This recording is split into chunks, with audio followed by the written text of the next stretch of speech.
ভারতের মাটিতে পা রাখছেন আর্জেন্টিনার কিংবদন্তি লিওনেল মেসি। মেসির সফর ঘিরে পুরো দেশ ফুটবলের রঙে রেঙেছে, আর ভক্তদের মধ্যে উত্তেজনা সীমাহীন। মেসির মেগা জিওএজি ট্যুর অফ ইন্ডিয়া 2025, যা শুধু খেলাধুলায় নয় বরং সামাজিক ও সাংস্কৃতিক এক উৎসবে পরিণত হতে যাচ্ছে। মেসির এই ভারত সফরে তার সঙ্গে মিলিত হবেন বলিউড বাদশাহ শাহরুখ খান।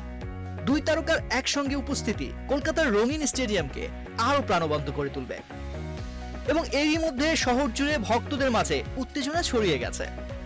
শাহরুখ খান ইতিমধ্যেই সামাজিক মাধ্যমে ইঙ্গিত দিয়েছেন যে তার আগমন শুধু খেলার মাঠ বা কোনো অনুষ্ঠানের জন্য নয়। নিজস্ব পোস্টে তিনি লিখেছেন, এবার কলকাতায় নাইট প্ল্যান করছি না, বরং দিনেই মেসি রাইড হবে। কলকাতা থেকে হায়দ্রাবাদ, মুম্বাই থেকে দিল্লি, মেসি ভারতকে পরিণত করতে চলেছেন এক অভূতপূর্ব ফুটবল উৎসবে। এই সফরে কেবল প্রীতি ম্যাচ নয়, রয়েছে তারকা খচিত কনসার্ট, সামাজিক ও সাংস্কৃতিক অনুষ্ঠান এবং চ্যারিটির আয়োজন।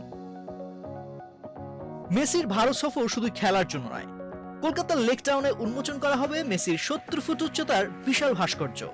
এটি গিনেস ওয়ার্ল্ড রেকর্ডে সবচেয়ে বড় ফুটবলারের প্রতিকৃতি হিসেবে নাম লিখতে যাচ্ছে।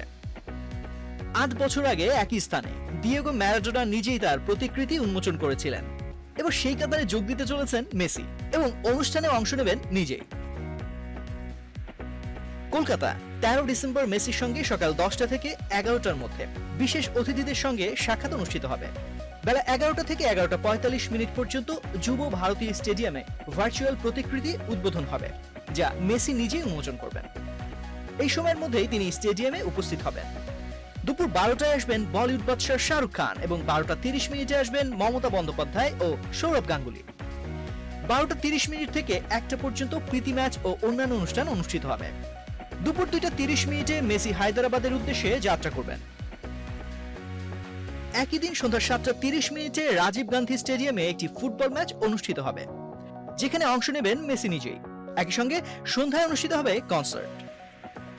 মুম্বাই 14 ডিসেম্বর, এদিন বিকেল 4টায় paddle cup, 4:30 celebrity football match, এবং 5:30 ওয়াংখেড়ে স্টেডিয়ামে অনুষ্ঠান এবং চ্যারিটি ফ্যাশন শো আয়োজন করা হবে।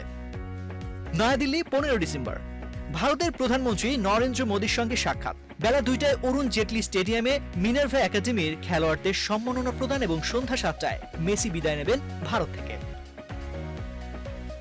ভারতীয় ভক্তদের জন্য মেসির এই সফর হতে যাচ্ছে দ্বিতীয়বারের অভিজ্ঞতা। এর আগে 2011 সালে তিনি প্রথমবার ভারত এসেছিলেন। সেই সময় আর্জেন্টিনা দলের হয়ে প্রীতি ম্যাচ খেলেছিলেন সল্টলেক স্টেডিয়ামে। সেই ম্যাচে মেসির অ্যাসিস্টে নিকোলাস ওতামেন্দির গোলে জিতেছিল আর্জেন্টিনা 1-0 গোলে। আর এবার সেই ঐতিহাসিক সফরের ধারাবাহিকতায় তিনি ভারতকে পরিণত করতে যাচ্ছেন ফুটবল উৎসবের কেন্দ্রবিন্দুতে।